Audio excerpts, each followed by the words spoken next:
Hi friends, it's Kim Goulash with Goulash Farms, and Brian Goulash and I are here. We're ready for what's for dinner at Goulash Farms on this wonderful Friday night. How about this weather this week, Brian? Isn't that amazing? Yes. We have had some amazing weather, and we're just happy to be here with you tonight for what's for dinner at Goulash Farms. And tonight we are making goulash. Southern goulash. Brian said I need to make sure that I let you know that it is not Hungarian goulash. And I asked him what the difference was, and he says paprika, right? I think that's the only difference. That's the only difference. I don't think paprika tastes like anything anyway. So, but we're making Southern goulash tonight, and we are using our Goulash Farms ground beef, and we're using a little bit of elbow macaroni. And so this dish, I think, is really great for some cooler weather. You know, this week we've had some beautiful days. Early morning, cool morning, evenings are cool. So this is a great dish for this type of weather. Now, I know that it's about to get warm again, but you know that right around the corner, fall will be upon us, and this goulash dish will be a perfect dish to make for this cooler weather. So I'm going to take you over to the stove and let Brian tell you what he's up to so far. We have Jane McCacken. How are you? I'm glad you're watching, and Mary Jane Russell is watching, and Mike and Betty Gill are already here. Okay, so gang, let's see what Brian has going on. Say hello, Brian D-Dash. Hola. Tell us what you got going on so far. So we just have our elbow macaroni in the water. Yep. And the tip here is you want to boil it for about a minute less than what the instructions say. Yep. But it'll still cook some more once you combine the ingredients. So you're basically going to combine all the ingredients into the skillet once the macaroni is almost done. Yeah. And this is a pound and a half of ground beef. Okay. So this will end up making at least 6 servings. So we're looking forward to some leftovers. Yeah. So we're just going to brown this. Nothing else is added to it yet. I'm going to add. Once it's brown? Well, no, it's probably halfway done now. So I'm going to go ahead and add, this is a medium onion. Okay. Just diced up. And I'll cook this down a little bit further, then I'll add some garlic. I don't like putting the garlic in too early. Yeah. You know, it can cooks down too much. Too much, yeah. And we love garlic around here. We do. Yeah. Okay, so we're going to let that brown. Yeah. Okay, and so Brian and I were talking about how with dishes, well, hold on a minute, y'all. Let's see if I can get this going on.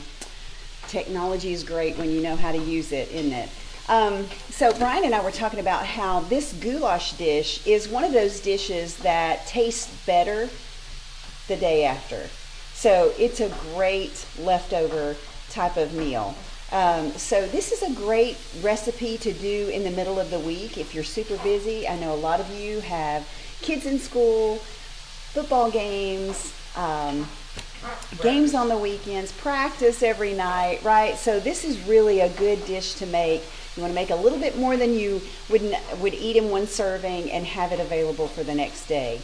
So if you're just joining us, we're making goulash, and it's going to be, it takes all of 15 minutes. So between 15 and 20 minutes to make this dish. Right now, Brian is cooking the elbow macaroni, and he's also browning the ground beef, a pound and a half, and he's added some onions. So I mean, it's super easy. Hi, Becky Bird, and my mama is watching. Hi, Dodie Green. I'm so glad you're watching. So yes, we want to make a large pot. And speaking of my mama, I was telling her today that we were going to be making goulash tonight, and we were talking about how it's really one of those just comfort foods, right? I mean, it's one of those comfort dishes that you want to make on a cold or cooler evening. And she said it's kind of like cornbread and soup beans, and she's exactly right. You guys know what we're talking about. It's just that comfort food. So that's what we're making. And it smells good in here already, and all he's done has ground the beef, or browned the ground beef and added some onions. So if that tells you anything. All right, so he's ready to add some additional ingredients. So let's go back and see what we got going on. Yep, so I already put the garlic in here. Okay. So this is all brown. And so we're just going to add exactly 2 tablespoons of Worcestershire sauce. Yeah. And a little closer that time. Yeah. 2 tablespoons of Worcestershire sauce, whatever that word is. Yeah. And then this is some of our homemade tomato sauce. So this is about 2 cans, I guess, 14 ounces. 14 ounces. Yeah, and we made this out of the What few tomatoes we yeah, had. I know. This year was not a very good year for tomatoes, so we made some tomato sauce out of that. And you know, this is another thing where you can really do what is your preference. Yeah. So we're adding some tomatoes, Yeah. and what we're adding is diced tomatoes. But if you like whole tomatoes or half tomatoes, you can add that, right? I mean, it's what. Or if you don't like. If you don't like tomatoes at all, you can just add the tomato sauce. So he's putting that in there. So if you're looking at this and you're just joining us, we're making goulash. We've got our elbow macaroni cooking over there. We're going to cook it for a little bit less than what you would normally cook it, so it's al dente, very much al dente. Yeah. Because we're going to add it to this mixture of ground beef and tomato sauce, onions, and garlic. Yeah. So okay. Now we're going to add roughly 2 tablespoons of oregano. This is some of our fresh oregano. Fresh oregano. From the Symington's farm. Yeah. Yeah. And some basil from ours. Yep. That we've dried.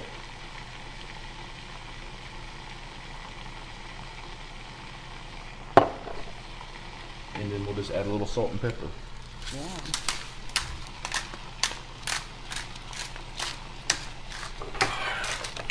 Here's our salt. Our piggy salt. And we're out of our other salt. I know. So we'll just mix All this right. up. So you're going to let that cook for a little bit? Yeah, it says 5 to 10 minutes. Yeah. So we're going to let it cook for 5 to 10 minutes. And so while we're watching that or waiting for that to cook, let's talk about the farmer's market, y'all. Tomorrow we will be at the farmer's market from 8 until noon, and it's supposed to be a gorgeous day. So come out and see us if you can, or if you're in our neighborhood, right? We'd love for you to come and see us. We were there last week, and you guys came on out, and it was nice. It was rainy, but we had so many of you came and supported us, and we really appreciate it because we've made We've made it our goal as the Dandridge Farmers Market that we're going to be open rain or shine. So tomorrow we will be there. We're going to have Gray's Pastures. They're going to be there with their whole chickens and chicken parts. We're going to have Hill Daisy. Miss Laura is back, and we're so happy to have her back. She spent the month of August in Maine, so she is back with us. Laura Wall from Found a Pearl Farm, she'll be there tomorrow. We'll also have John Mueller, our woodcrafter, there. We're going to have Miss Greta and her handmade soaps. We've got Hillbilly Homestead will be there with jams and jellies and flowers and all kinds of good things. Goulash Farms will be there with grass-fed beef and pasture-raised pork and all the goodies there. And then we will also have Miss Pam Willis with Feed Bag Rehab. She makes the most adorable feed bags, or actually tote bags, out of feed bags. She recycles that. She also makes some gorgeous baskets. So if you guys are thinking about Christmas, I tell you, you should come out and look at some of Pam's baskets, because I'll tell you what my idea is. So Mom, close your ears if you're still watching. I'm going to get some of Pam's baskets, and I'm going to fill those with lots of goodies and give those out for Christmas. It's gorgeous. Hey, and Karen Hilton is watching. She says, hey, Kim. Hey, Brian. Hey, Karen. We're making goulash, and it smells delicious in here. Yeah, and you know what? This goulash would be awesome with cornbread. I'm just now thinking that. I should have thought ahead. Maybe for our leftovers, I will have cornbread. But yeah, this is the perfect meal to have with cornbread. A pone of cornbread. If you're from East Tennessee, you know what a pone is. I had to teach Brian what a pone of cornbread was. Now, our farmer's market, it goes through October the 15th, y'all. However, next Saturday, not tomorrow, but next Saturday, we will not have the farmers market because the Scots Irish Festival will be going on downtown Dandridge, and they use our tents and they use our area.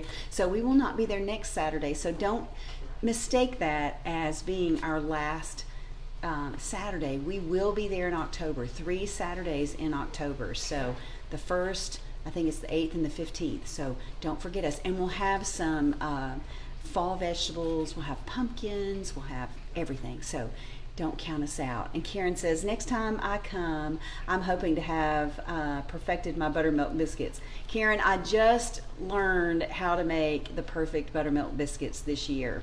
And I tell you what the secret for me is putting them in a iron skillet, a cast iron skillet, and keeping them close together. That is the key to making fluffy, and don't over knead them. That's the other thing. Took me a while, but I figured it out, and they are wonderful. Tomorrow on our menu at the farmers market, we're going to have 2 different types of specials. We've got a back to school special, and we also have a football season special. So you guys need to come out and check them out and see what those specials are, okay? But we do have them on the menu, and those are always really, really good.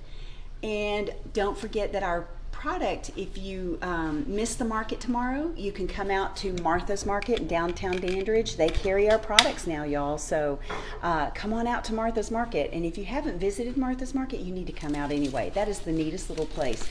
Julie has done such a great job with that venue, and it's gorgeous. Okay, Brian, where are we at now? So I've added the pasta. Okay. Really, this probably should cook a little more to get some of the moisture out. Yeah. But we're going to go ahead and we're going to let it simmer and dish it up. So we're not keeping you guys on here all night long, right?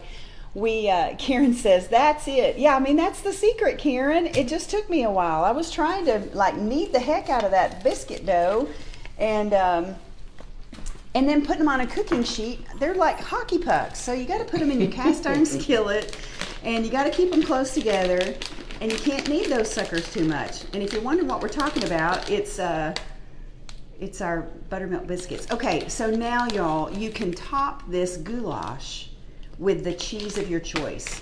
Yeah. Tonight, I like cheddar, but somebody ate all the cheddar. That was you, not me. No, that was you. It was not me. I did not. So eat we're the going to use cheddar mozzarella. cheese. We're using mozzarella cheese tonight. And you've had that last time. And I did. And you know what else tastes good on it is Parmesan cheese. Yeah.